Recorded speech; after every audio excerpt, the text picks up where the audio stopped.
Hi, welcome back to my channel. എൻ്റെ പേര് ജിസ് ആന്റണി. ഞാൻ ഇന്ന് വന്നിരിക്കുന്നത് തംബ്നെയിലിൽ കണ്ടതുപോലെ തന്നെ ഒരു വാർഡ്രോബ് ഓർഗനൈസേഷൻ വീഡിയോ ആയിട്ടാണ്. വാർഡ്രോബ് എന്ന് പറയുന്നത് നമ്മുടെ മിക്ക വീടുകളിലും ഒരു പ്രോബ്ലം ഏരിയ ആയിരിക്കും. നമുക്ക് അലമാര നിറയെ തുണി ഉണ്ടാവും, പക്ഷെ ആവശ്യത്തിന് ഇടാൻ നോക്കുമ്പോൾ ഒരെണ്ണം പോലും കാണില്ല. അല്ലെങ്കിൽ 2 ദിവസം മുന്നേ നല്ല സമയമെടുത്ത് എല്ലാം അടുക്കി വെച്ചതാവും, ഇപ്പൊ നോക്കുമ്പോൾ എല്ലാം പഴയതുപോലെ ആയിട്ടുണ്ടാവും. ഈ സിറ്റുവേഷൻസ് ഒക്കെ എനിക്കും പലപ്പോഴും ഉണ്ടായിട്ടുണ്ട്. പക്ഷെ ഇപ്പോ ഓവർ ടൈം ഇതുപോലുള്ള വീഡിയോസ് കണ്ടും ബുക്കുകൾ വായിച്ചും ഞാൻ എനിക്ക് വർക്കാവുന്ന ഒരു സിസ്റ്റം ഉണ്ടാക്കിയെടുത്തു. എനിക്കിവിടെ വർക്കായ സിസ്റ്റം നിങ്ങൾക്ക് നിങ്ങളുടെ വീട്ടിൽ അതേപോലെ വർക്ക് ആവണമെന്നില്ല. പക്ഷെ ഇതിൽ ചില പോയിന്റ്സ് ഉണ്ടാവും, അത് എല്ലാവർക്കും എല്ലായിടത്തും ഒരേപോലെ യൂസ്ഫുൾ ആവുന്നതാണ്. അങ്ങനെ വാർഡ്രോബ് ഓർഗനൈസേഷനുമായിട്ട് റിലേറ്റഡ് ആയിട്ടുള്ള കുറച്ച് ബേസിക്സ് ആണ് ഇന്ന് നമ്മൾ സംസാരിക്കുന്നത്. നമ്മുടെ കയ്യിലുള്ള എക്സസ് സ്റ്റഫ് ഒഴിവാക്കിയെങ്കിൽ മാത്രമേ നമുക്ക് ബാക്കിയുള്ള സാധനങ്ങൾ പ്രോപ്പറായിട്ട് ഓർഗനൈസ് ചെയ്യാനായിട്ട് പറ്റുള്ളൂ. അതുകൊണ്ട് തന്നെ ഏത് സ്പേസും ഓർഗനൈസ് ചെയ്യുമ്പോൾ first step is decluttering. Decluttering നമുക്ക് 2 രീതിയിൽ ചെയ്യാം. നമുക്ക് ആവശ്യത്തിന് സമയവും സൗകര്യവും ഒക്കെ ഉണ്ടെന്നുണ്ടെങ്കിൽ ഒരു 1 ടൈം മാസീവ് ഡീക്ലട്ടറിങ് ചെയ്യാം.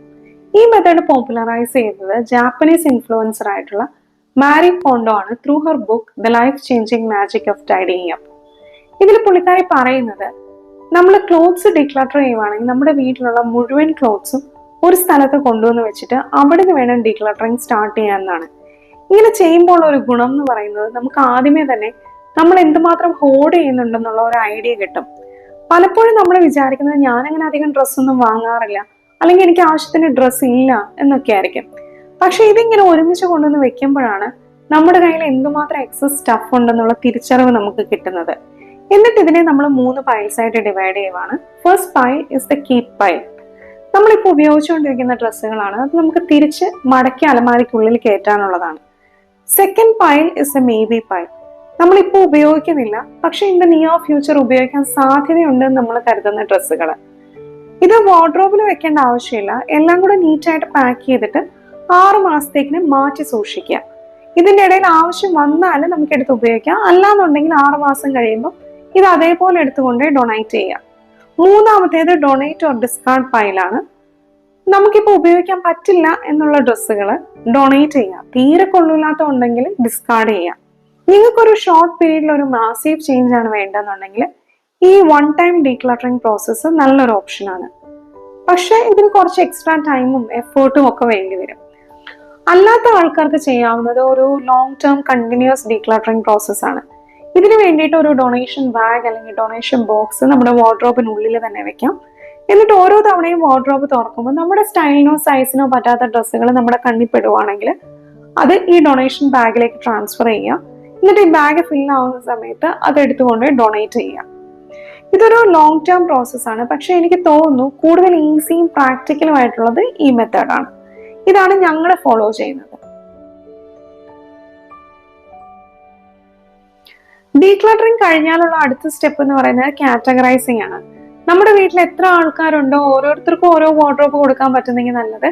ഇല്ലാന്നുണ്ടെങ്കിൽ ഉള്ള വാർഡ്രോബിനെ പല സെക്ഷൻസ് ആയിട്ട് തിരിച്ചിട്ട് ഓരോരുത്തർക്കും ഓരോ സെപ്പറേറ്റ് സെക്ഷൻ കൊടുക്കുക.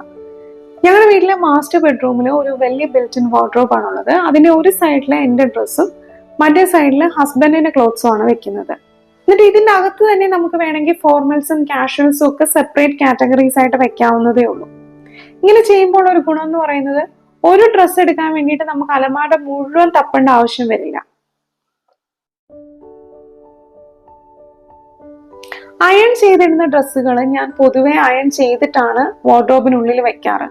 ഞാൻ സാധാരണ പുറത്ത് കൊടുത്തിട്ടാണ് അയൺ ചെയ്യാറ്. നിങ്ങൾ സ്വയം അയൺ ചെയ്ത് ഡ്രസ്സ് ഇടുന്നവരാണെന്നുണ്ടെങ്കിൽ ദിവസവും രാവിലെ തിരക്ക് പിടിച്ച് അയൺ ചെയ്യാൻ നിൽക്കാതെ വീക്കെൻഡിൽ വല്ലതും കുറച്ച് സമയം എടുത്തിട്ട് ഒരാഴ്ചത്തേക്കുള്ള ഡ്രസ്സ് ഒരുമിച്ച് അയൺ ചെയ്ത് വെക്കാം. അതേപോലെ മറ്റുള്ള ഡ്രസ്സുകളാണെങ്കിലും പ്രോപ്പറായിട്ട് ഫോൾഡ് ചെയ്തിട്ട് തന്നെ കബോർഡിനുള്ളിൽ വെക്കുക. പിന്നെ നമ്മൾ സെറ്റായിട്ട് ഇടുന്ന ഡ്രസ്സുകൾ, നമ്മുടെ സൽവാർ സ്യൂട്ട്സ് പോലത്തെ ഡ്രസ്സുകൾ, അതിന്റെ ടോപ്പും ബോട്ടവും ഷോളും കൂടെ ഒരുമിച്ച് ഫോൾഡ് ചെയ്ത് വെക്കുക. അപ്പൊ രാവിലെ ഇടാൻ നേരം ഇതിന്റെ ഓരോരോ പാർട്ടായിട്ട് നമുക്ക് അന്വേഷിച്ച് നടക്കേണ്ടി വരില്ല. അയണിങ്ങും ഫോൾഡിങ്ങും കഴിഞ്ഞാൽ പിന്നെ ശ്രദ്ധിക്കേണ്ടത് ഇത് നമ്മളെങ്ങനെ സ്റ്റോർ ചെയ്യുന്നു എന്നുള്ളതാണ്. കഴിയുന്നിടത്തോളം വെർട്ടിക്കലി സ്റ്റാക്ക് ചെയ്യാനായിട്ട് ശ്രമിക്കുക. പക്ഷെ നമ്മൾ ട്രഡീഷണലി തുണികൾ ഇങ്ങനെ മുകളിൽ അടുക്കി വെക്കുന്ന ആൾക്കാരാണ്. ഇതിന്റെ ഒരു പ്രശ്നം എന്ന് പറയുന്നത്, നമുക്ക് മുകളിലുള്ള സെറ്റ് ഒന്ന് ഡിസ്റ്റർബ് ചെയ്തെങ്കിൽ മാത്രമേ ഇതിന്റെ ഇടയിൽ നിന്ന് ഒരെണ്ണം എടുക്കാൻ പറ്റുള്ളൂ.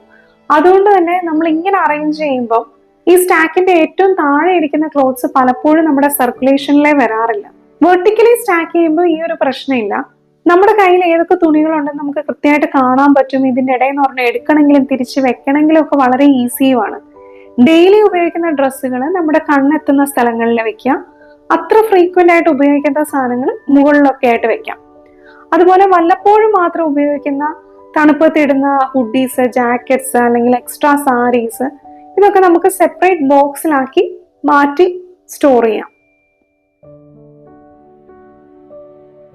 പല സൈസിലും പാറ്റേണിലും ഉള്ള ഓർഗനൈസേഴ്സ് മാർക്കറ്റിൽ അവൈലബിൾ ആണ്. ഞാൻ യൂസ് ചെയ്യുന്ന കുറച്ച് ഓർഗനൈസേഴ്സ് പരിചയപ്പെടുത്താം.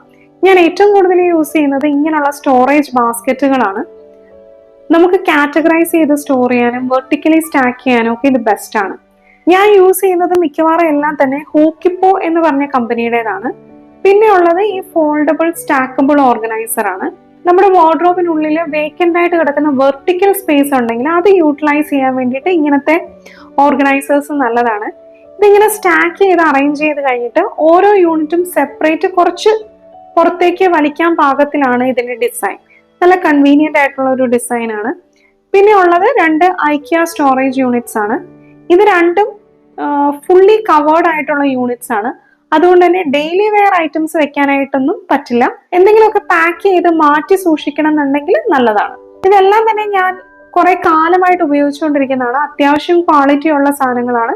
അവൈലബിൾ ആയിട്ടുള്ള ലിങ്ക്സ് എല്ലാം ഞാൻ ഡിസ്ക്രിപ്ഷനിൽ കൊടുത്തേക്കാം. അപ്പോൾ that's it on wardrobe organisation.